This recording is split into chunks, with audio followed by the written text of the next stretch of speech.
PM आवास पर थोड़ी देर में केंद्रीय कैबिनेट की अहम बैठक। कृषि कानूनों की वापसी वाले बिल पर लग सकती है मुहर। 29 नवंबर से शुरू हो रहे संसद सत्र में होगा पेश। सरकार ने 3 कृषि कानूनों को रद्द करने के लिए एक बिल किया तैयार। बिल को नाम दिया गया फार्म लॉज रिपील बिल 2021। आज की कैबिनेट मीटिंग में क्रिप्टो करेंसी पर बिल को भी मिल सकती है मंजूरी। बिटकॉइन समेत निजी क्रिप्टो करेंसीज पर लगेगा बैन। संसद के शीत सत्र में लाए जाने वाले बिल में क्रिप्टो करेंसी बिल भी शामिल। केवल आरबीआई की ओर से जारी डिजिटल करेंसी को मिलेगी मंजूरी। पश्चिम बंगाल के सीएम ममता बनर्जी आज पीएम से करेंगी मुलाकात। शाम 5 बजे होगी मुलाकात। ममता पीएम मोदी से त्रिपुरा हिंसा पर करेंगी बात। बीएसएफ का दायरा बढ़ाने का भी उठाएंगी मुद्दा। पीएम मोदी से मीटिंग के बाद ममता करेंगी प्रेस कॉन्फ्रेंस। आगे की रणनीति का कर सकती हैं खुलासा। दिल्ली में ममता बनर्जी का बड़ा ऐलान। कहा, अब हरियाणा जाऊंगी, मेरे घर से दूर नहीं है हरियाणा। टीएमसी में शामिल होने के बाद बोले पूर्व कांग्रेस नेता अशोक तंवर। कहा, ममता के अलावा पीएम मोदी को चुनौती देने वाला कोई नहीं। तंवर ने कहा, कांग्रेस के अंदर वफादारों के लिए कोई जगह नहीं। बेईमानों और ब्लैकमेलर्स के साथ खड़ी है कांग्रेस। कांग्रेस नेता कीर्ति आजाद भी अभिषेक बनर्जी के आवास पर पहुंचे। ममता ने टीएमसी में शामिल कराया। आजाद ने कहा, बीजेपी की राजनीति बांटने वाली। बंगाल के आसनसोल में बीजेपी की चाय पर चर्चा कार्यक्रम। दिलीप घोष समेत कई नेता मौजूद। टीएमसी ने बीजेपी की चाय पर चर्चा कार्यक्रम का किया विरोध। कार्यकर्ताओं ने बीजेपी नेताओं का किया घेराव। खेला होबे के नारे लगाए। नीतीश के बिहार का मुख्यमंत्री बनने के 15 साल पूरे। आज 40 जगहों पर कार्यक्रम करेगी जेडीयू। पटना में जगह जगह जेडीयू ने लगाए पोस्टर। पोस्टर्स में लिखा 15 साल बेमिसाल। जेडीयू दफ्तर के गेट पर फूलों की सजावट। दिल्ली सरकार ने शुक्रवार को बुलाया एक दिन का विधानसभा का विशेष सत्र। जरूरी मुद्दों पर होगी चर्चा। हिमाचल प्रदेश में बीजेपी के प्रदेश उपाध्यक्ष कृपाल सिंह परमार ने दिया इस्तीफा। पिछले 6 महीने से प्रताड़ित किए जाने का आरोप लगाया। कर्नाटक में एमएलसी चुनाव को लेकर एक्शन में पूर्व सीएम येदियुरप्पा। बंगलुरु में चुनाव कैंपेन के लिए निकले। त्रिपुरा इंफा मामले में बीजेपी विधायक सुदीप रॉय बर्मन ने टीएमसी पर किया हमला। कहा, टीएमसी उम्मीदवारों के खिलाफ अत्याचार बर्दाश्त नहीं किया जाना चाहिए। दिल्ली एनसीआर में प्रदूषण को लेकर आज सुप्रीम कोर्ट में सुनवाई। पिछली सुनवाई के दौरान प्रदूषण को लेकर लगाई थी फटकार। कल के सुधार के बाद आज फिर बिगड़ी दिल्ली की आबो हवा। राजधानी में हवा का स्तर बहुत खराब कैटेगरी में पहुंचा। सुबह 9 बजे एक्यूआई 357। गाजियाबाद में हवा का स्तर बेहद खराब कैटेगरी में। हवा की रफ्तार रुकने का असर। दिल्ली सरकार की अहम बैठक आज। स्कूल कॉलेज खोलने और सरकारी कर्मचारियों को दफ्तर जाने की मंजूरी देने पर होगा फैसला। दिल्ली सरकार की बैठक में सीएनजी से चलने वाले ट्रकों की एंट्री पर भी होगा फैसला। कंस्ट्रक्शन काम पर लगा बैन हटा चुकी है सरकार। दिल्ली में मौजूदा सीजन की सबसे सर्द सुबह। राजधानी में 9.2 डिग्री तक गिरा पारा। उत्तर प्रदेश के मुरादाबाद में प्रदूषण से निपटने के लिए नगर निगम की पहल। शहर में जगह जगह किया जा रहा है पानी का छिड़काव। किसान नेता राकेश टिकैत की धमकी के बाद लखीमपुर खीरी की 2 चीनी मिलों ने बदला कार्यक्रम। केंद्रीय गृह राज्य मंत्री अजय मिश्रा की जगह डीएम को पेराई सत्र के उद्घाटन का दिया न्योता। लखीमपुर खीरी की 2 चीनी मिलों में आज होना है कार्यक्रम। टिकैत ने कहा था, अगर चीनी आए तो चीनी मिल गन्ना नहीं लाए जाएंगे किसान। संयुक्त राष्ट्र की हाई लेवल मीटिंग में बोले गृह राज्य मंत्री अजय मिश्रा। मानव तस्करी एक गंभीर अपराध। देश में मानव तस्करी को रोकने के लिए उठा रहे हैं सख्त कदम। 29 नवंबर को दिल्ली में ट्रैक्टर मार्च निकालने पर अड़े किसान। राकेश टिकैत ने कहा, 60 ट्रैक्टर दिल्ली जाएंगे। टिकैत ने कहा, ट्रैक्टर उन रास्तों से दिल्ली जाएंगे जो रास्ते सरकार ने खोले हैं। आज से 2 दिन के कानपुर दौरे पर राष्ट्रपति रामनाथ कोविंद। कानपुर में बढ़ाई गई सुरक्षा व्यवस्था। सिक्योरिटी के लिहाज से 8 हेलीपैड बनाने की खबर। पाकिस्तान में हिंदुओं पर जुल्म की इंतहा। हिंदुओं से वसूली जा रही है जुर्माने की रकम। खैबर पख्तूनवा में जलाए गए मंदिर को बनाने के लिए कोर्ट ने जुर्माने की रकम वसूलने का दिया था आदेश।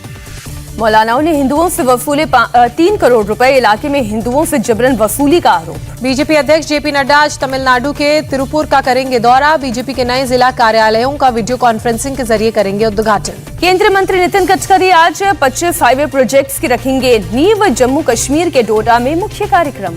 ग्रेटर नोएडा में मारुति के वाहन स्क्रैपिंग सेंटर का नितिन गडकरी ने उद्घाटन किया। 44 करोड़ रुपए के निवेश से बनाया गया है स्क्रैपेज प्लांट। तमिलनाडु के मदुरई पहुंचे एमपी के सीएम शिवराज सिंह चौहान। मीनाक्षी मंदिर में की पूजा। इससे पहले त्रिची में श्रीरंग मंदिर में दर्शन किए। महिला कांग्रेस की बैठक में बोले कमलनाथ। कहा, बीजेपी महिलाओं को धर्म के नाम पर गुमराह कर रही है। कमलनाथ ने कहा, महिला कांग्रेस सिर्फ सजावट का संगठन नहीं, महिला कांग्रेस को गाँव में फोकस करना होगा।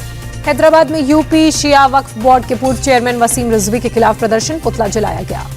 वसीम रिजवी की किताब मोहम्मद से मुस्लिम समुदाय खफा। ओवैसी ने रिजवी पर दर्ज करवाई एफआईआर। 2.5 साल बाद स्पाइस जेट की बोइंग 737 मैक्स की सेवा शुरू। उड्डयन मंत्री ज्योतिरादित्य सिंधिया ने किया ग्वालियर तक सफर। मध्य प्रदेश के गृह मंत्री नरोत्तम मिश्रा का बयान। 25 नवंबर से राज्य में चलाया जाएगा ऊर्जा साक्षरता अभियान। देश में मध्य प्रदेश होगा ऊर्जा साक्षरता अभियान चलाने वाला पहला राज्य। अभियान से स्कूल कॉलेजेस को जोड़ा जाएगा। देश में एक दिन में सामने आए 9,000 से अधिक कोरोना के केस। 24 घंटे में 437 लोगों की मौत। उड़ीसा के स्कूल कॉलेजेस में कोरोना का विस्फोट, 53 छात्राएं कोरोना पॉजिटिव। ओडिशा के सुंदरगढ़ में एमबीबीएस के 22 स्टूडेंट्स कोरोना से संक्रमित। राज्य के 70 बच्चों को भी कोरोना। केरल में कोरोना से राहत नहीं, 5,000 के करीब आए नए मामले, 57 मरीजों की मौत। कोवैक्सीन के दोनों डोज सही मायने में 50% तक प्रभावी। लांसेट के स्टडी में दावा। इससे पहले 77.8% प्रभावी रहने का किया गया था दावा। आने वाले समय में यूरोप में तबाही मचा सकता है कोरोना। WHO के यूरोप ब्रांच के मुताबिक अगले साल गर्मियां आने तक हो सकती है 7 लाख मौतें। WHO यूरोप ने जारी की रिपोर्ट। संक्रमण से मौत का कुल आंकड़ा 20 लाख तक पहुंचने की जताई आशंका। स्लोवाकिया में फिर से लॉकडाउन लगाने के सवाल पर बोले राष्ट्रपति, वैक्सीनेशन की वजह से काबू में हालात, पहले स्थिति हो गई थी खराब। पेरू की राजधानी लीमा में डॉक्टर्स और नर्सेस का प्रदर्शन। कोरोना से बिगड़े हालात के खिलाफ रक्षा मंत्रालय के बाहर किया विरोध प्रदर्शन। सरकार पर पर्याप्त सुविधाएं नहीं देने का आरोप। उत्तरी दिल्ली नगर निगम की बैठक में हंगामा। आप विधायक महेंद्र गोयल ने बीजेपी पार्षद विजेंद्र यादव को मारा थप्पड़। दिल्ली की शराब नीति को लेकर हुआ था हंगामा। बीजेपी के पार्षद बोतलों में शराब जैसे लिक्विड लेकर कर रहे थे विरोध। विजेंद्र यादव ने दर्ज कराई शिकायत। दिल्ली के कनॉट प्लेस के हनुमान मंदिर कैंपस से हटाए गए भिखारी और नशेड़ी, शेल्टर होम में किया गया शिफ्ट। शिमला में संदिग्ध हालत में महिला की मौत, पेड़ से लटका मिला शव। पुलिस और फॉरेंसिक साइंस की टीम जांच में जुटी। हिमाचल प्रदेश के सोलन में 4 मंजिला इमारत गिरी, सामने आया हादसे का सीसीटीवी फुटेज। हादसे में 2 मजदूर मलबे में दबे, 3 को सुरक्षित निकाला गया। पटना में एक्शन में स्पेशल विजिलेंस यूनिट, धनरुआ की सीडीपीओ ज्योति के घर की छापेमारी, भारी संख्या में जेवरात, जमीन के कागज और कैश बरामद। मेरठ के परीक्षित गढ़ में जख्मी हालत में मिला तेंदुआ। वन विभाग की टीम ने रेस्क्यू किया। बिटावा लाइन सफारी ले जाने की तैयारी। हैदराबाद के जू में एक लड़के ने की शेर के बाड़े में कूदने की कोशिश, समय रहते पकड़ा गया। जू के कर्मचारियों ने बचाई लड़के की जान, लड़के की दिमागी हालत ठीक नहीं। इंदौर नगर निगम ने किया सफाई कर्मियों को सम्मानित, 5वीं बार स्वच्छ शहर का जीता पुरस्कार। असम के सीएम ने गुवाहाटी में साइबर सिक्योरिटी पर लिखी किताब का किया अनावरण। लद्दाख में 2 दिवसीय वार्षिक मठ उत्सव का समापन, थिकसे मठ में पारंपरिक नृत्य करते नजर आए कलाकार। कानपुर टेस्ट से पहले भारत को लगा झटका। सलामी बल्लेबाज केएल राहुल चोट के बाद टेस्ट सीरीज से बाहर, टीम में सूर्य कुमार यादव शामिल। भारत न्यूजीलैंड के बीच पहले टेस्ट के लिए कानपुर का ग्रीन पार्क तैयार, कल से खेला जाएगा पहला टेस्ट मैच। पहले टेस्ट से पहले टीम इंडिया ने मैदान में जमकर बहाया पसीना, सभी खिलाड़ियों ने प्रैक्टिस में लिया हिस्सा। न्यूजीलैंड के खिलाड़ी भी मैदान पर उतरे, प्रैक्टिस के दौरान फुटबॉल खेलते नजर आए। कानपुर के ग्रीन पार्क में टीम इंडिया का पलड़ा भारी, 1983 के बाद से नहीं हारा एक भी टेस्ट। टीम इंडिया के हेड कोच राहुल द्रविड़ भी प्रैक्टिस के दौरान मैदान पर डटे रहे, अभ्यास में खिलाड़ियों से लगातार चर्चा करते नजर आए। भारत के खिलाफ कानपुर में 3 स्पिनर्स के साथ उतर सकता है न्यूजीलैंड, कोच गैरी स्टीट ने दिए संकेत। भुवनेश्वर में आज से जूनियर हॉकी विश्व कप का आगाज, ओपनिंग मैच में भारत का मुकाबला फ्रांस से होगा, शाम 7:30 बजे शुरू होगा मैच। पीवी सिंधु दूसरी बार BWF एथलीट आयोग का लड़ेंगे चुनाव। 2017 में भी चुनी गई थी Sindhu. Indonesia open badminton series में भारत की खराब शुरुआत, पी कश्यप और लक्ष्य सेन पहले दौर से बाहर। अमेरिका के राष्ट्रपति बाइडेन ने 9 और 10 दिसंबर को लोकतंत्र पर वर्चुअल सम्मेलन का आयोजन किया। 110 देश होंगे शामिल, रूस और चीन को न्योता नहीं। पेगासस जासूसी सिस्टम बनाने वाले इजराइल की कंपनी NSO पर एप्पल ने किया मुकदमा, आईफोन जैसे अपने प्रोडक्ट को हैकिंग से बचाने की कोशिश। अमेरिकी राष्ट्रपति बाइडेन का बड़ा फैसला, तेल के दाम पर काबू पाने के लिए अमेरिका अपने रिजर्व से 5 करोड़ बैरल तेल करेगा जारी। अमेरिका के अलावा भारत, चीन ने भी अपने रिजर्व से तेल जारी करने का फैसला किया। भारत भी जारी करेगा अपने रिजर्व से 50 लाख बैरल कच्चा तेल। बाइडेन ने रिजर्व से तेल जारी करने के फैसले की तारीफ की, कहा सामूहिक फैसले से तेल की कीमतों में धीरे धीरे आएगा बदलाव। अमेरिका में थैंक्सगिविंग डे की छुट्टियों से पहले गैस के बड़े दाम, पिछले साल के मुकाबले 50% तक हुई बढ़ोतरी। थैंक्सगिविंग के मौके पर जरूरतमंदों के लिए खाना बनाने में राष्ट्रपति बाइडेन और फर्स्ट लेडी ने की मदद। उपराष्ट्रपति कमला हैरिस ने भी पति के साथ बांटा खाना। सर्बिया में युद्ध सामग्री बनाने वाली फैक्ट्री में एक के बाद एक कई धमाके, 2 मजदूरों की मौत, 16 घायल। धमाके के वक्त फैक्ट्री में 100 मजदूर मौजूद थे, बाहर खड़ी कई गाड़ियां भी चपेट में आईं। बुल्गारिया में एक नर्सिंग होम में लगी आग, हादसे में 9 लोगों की मौत। ब्राजील में नदी में गिरा साइड वॉक, 30 से ज्यादा लोग घायल। क्रिसमस सेलिब्रेशन के दौरान हादसा, सभी घायलों को अस्पताल में भर्ती कराया गया। क्रिसमस सेलिब्रेशन के दौरान हुआ हादसा। अमेरिका के लॉस एंजलिस में एक मॉल पर चोरों ने बोला धावा, स्टोर की खिड़की तोड़कर सामान लेकर फरार। पुलिस ने पीछा कर 3 चोरों को हिरासत में लिया, मामले की जांच जारी।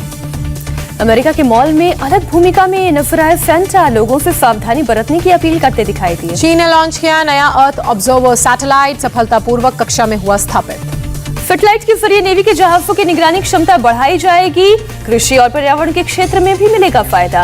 रिलीज हुआ शाहिद कपूर की फिल्म जर्सी का ट्रेलर। एक असफल क्रिकेटर की लाइफ पर बेस्ड है फिल्म। 31 दिसंबर को होगी रिलीज। करण जौहर की फिल्म रॉकी और रानी की प्रेम कहानी के सेट से सामने आई तस्वीर। करण जौहर के साथ नजर आए रणवीर और आलिया। फिल्म राम सेतु की शूटिंग के लिए दमनदीव पहुंचे अक्षय कुमार और जैकलिन फर्नांडिस। प्रशासक प्रफुल्ल के पटेल से की मुलाकात। थिएटर के बाद अब अमेज़न प्राइम पर रिलीज होगी फिल्म हौसला रख। दिलजीत दोसांझ और शहनाज गिल ने पहली बार किया है स्क्रीन शेयर। इंडिया टीवी हर वक्त हर जगह डाउनलोड करने के लिए सर्च करें India TV news Google play store या ऐप स्टोर पर।